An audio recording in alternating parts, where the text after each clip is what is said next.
Vimos semana passada em Daniel capítulo 1, os versos de 1 a 7, a expressão Senhor deu é de extraordinária importância. E essa expressão sutil, ela havia sido encaixada de maneira muito discreta no verso 2, e não parou aí. Ela aparece mais 2 vezes. No verso 9, a expressão e Deus deu pretende servir de inspiração ao compromisso de permanecermos puros no mundo. É possível estar em casa na Babilônia, nesse mundo, sem se tornar um babilônico, isso é, sem se tornar indistinguível deste mundo. O comprometimento, irmãos, com a santidade pessoal é central aqui. A passagem está nos dizendo: não se contaminem. E no verso 17, vem o último uso da expressão Deus deu. E ela é usada para nos inspirar ao compromisso de permanecermos conectados ao mundo. Obrigado, André. Mesmo quando estamos em um mundo governado por iníquos, não devemos de maneira alguma, irmãos, fugir dele, nem nos recusar a atuar nele. Não é pelo fato de estarmos declarando e exaltando o Senhor, declararmos que somos cristãos, que a partir daí eu vou me desconectar do mundo, da sociedade. Ao contrário, é aí que devemos permanecer atuantes. Na verdade, quando nos engajamos, é bem possível que venhamos a descobrir que estamos sendo mais úteis, tanto para o mundo, quanto para Deus. Deus deu. Como veremos, essas duas palavras e suas variantes têm um poder extraordinário. Uma mudança no desenvolvimento da narrativa já vem no verso 8. A catástrofe do exílio se seguiu à esperança de que alguns do povo de Deus estão sãos e salvos na corte do rei, ainda que na Babilônia. Mas agora vem à tona o conflito na corte que põe à prova a determinação deles. O nome de Daniel e de seus amigos havia sido alterado. E Daniel resolveu não se contaminar com as finas iguarias do rei, nem com o vinho que ele bebia. Por isso pediu ao chefe dos eunucos que lhe permitisse não se contaminar. Foi o que lemos no verso 8.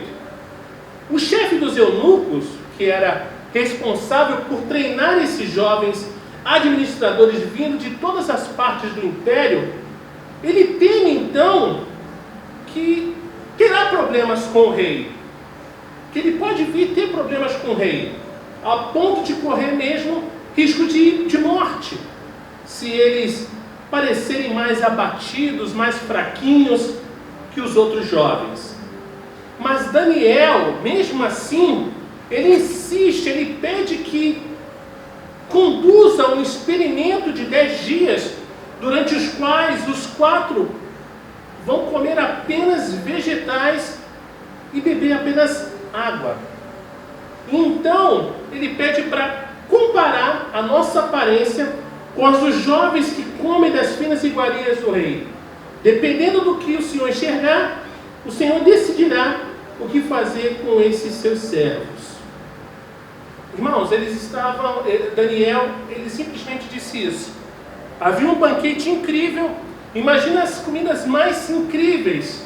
De repente, bobó de camarão, risoto, picanha, tudo assim, que faz com que as nossas bocas fiquem aguando, o nosso estômago venha a roncar.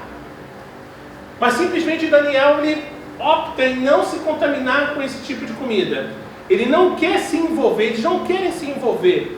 E optam por uma refeição, digamos assim, mais vegana.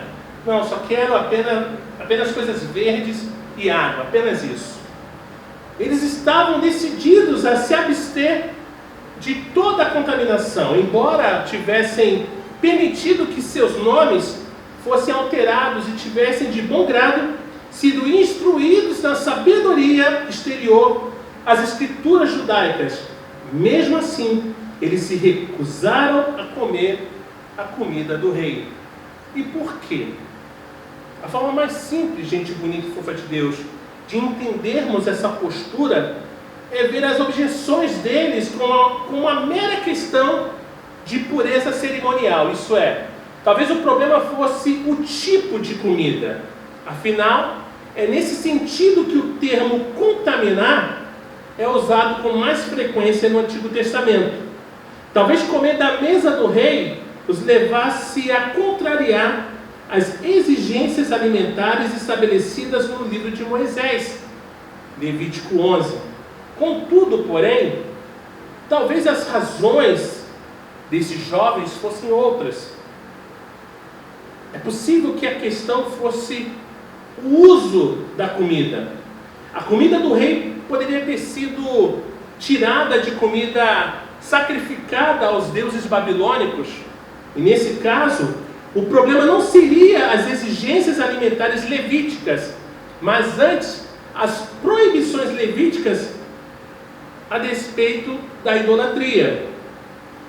Uma terceira opção, que também é cabível, seja que talvez a questão fosse de quem era a comida.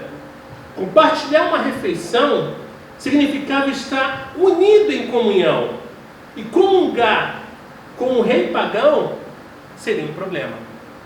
Assim, é possível que a determinação e a resistência desses jovens se originasse do compromisso íntimo de não se deixarem atrair pela comunhão com o rei pagão.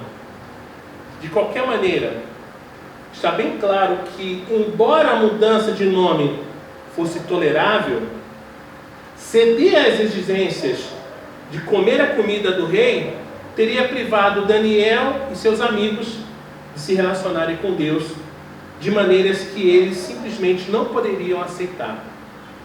As suas consciências simplesmente não permitiram. Daniel então decidiu seguir a sua consciência em vez de seguir a ordem do rei. Contudo, uma vez tomada a decisão, Daniel criou uma abordagem da forma mais respeitosa possível. Ele não fez isso para afrontar, Ele fez de uma maneira muito respeitosa. Ele desenvolveu de uma forma discreta um plano com o chefe dos eunucos. E esse concordou com esse experimento de 10 dias. E Deus abençoou esses 4 homens tão determinados a viver de forma pura diante de Deus. Verso 15. No fim dos 10 dias, a aparência dos 4 jovens era melhor, e eles estavam mais robustos do que todos os jovens que comiam das finas iguarias do rei. Daniel e os seus amigos receberam permissão para fazer o que haviam se comprometido a fazer: evitar a comida contaminada da mesa do rei. Irmãos, não subestime a força de caráter e fé necessárias para tomar essa decisão. Em vista de quão precária era a posição dos exilados, como se desenvolve uma pessoa com tamanho grau de determinação, sendo que este foi privado de tudo aquilo que ele mais amava? A resposta muitas vezes está na infância. Olha que incrível! Esses 4 jovens privilegiados passaram todos os seus anos de formação crescendo sob o rei Josias, o grande reformador religioso de Judá. Ele foi o rei que superou Asa, Ezequias e Jeosafá em zelo santo e influência. O relato histórico de 2 Reis 22 e 23 mostra que Josias reformou o templo, recuperou a lei, conclamou o povo ao arrependimento, liderou reformas, trouxe a palavra de Deus de volta para o centro da vida de Israel, destituiu sacerdotes iníquos, restaurou a celebração da Páscoa. E o rei fez tudo isso enquanto Daniel e os 3 amigos eram jovens. E é bem possível, uma vez que eram filhos de nobres, que estavam sendo criados na casa dele. Gente bonita e fofa de Deus. O tipo de determinação que vemos em Daniel e em seus amigos nasce do solo rico e fértil de uma infância à sombra de um grande e piedoso rei. As pessoas que têm determinação são moldadas, são criadas. É raro que elas simplesmente apareçam. E isso nos incita à pergunta: que tipo de jovens estamos criando em nossas paróquias? Precisamos perceber ou ser lembrados de que, na verdade, criar filhos para Deus é uma das tarefas mais importantes a se realizar na terra. E todos os cristãos, sejam ou não pais, estão envolvidos nessa tarefa, porque somos todos parte da família da igreja. A responsabilidade de André e Luísa, quando forem pais, é instruir seus filhos no caminho do Senhor. O meu papel é ajudá-los nessa instrução. Ou seja, a igreja vai cooperar no crescimento dessa criança. Isso é incrível. Nós precisamos de uma geração de Daniéis. Portanto, irmãos, precisamos nos comprometer a criá-los.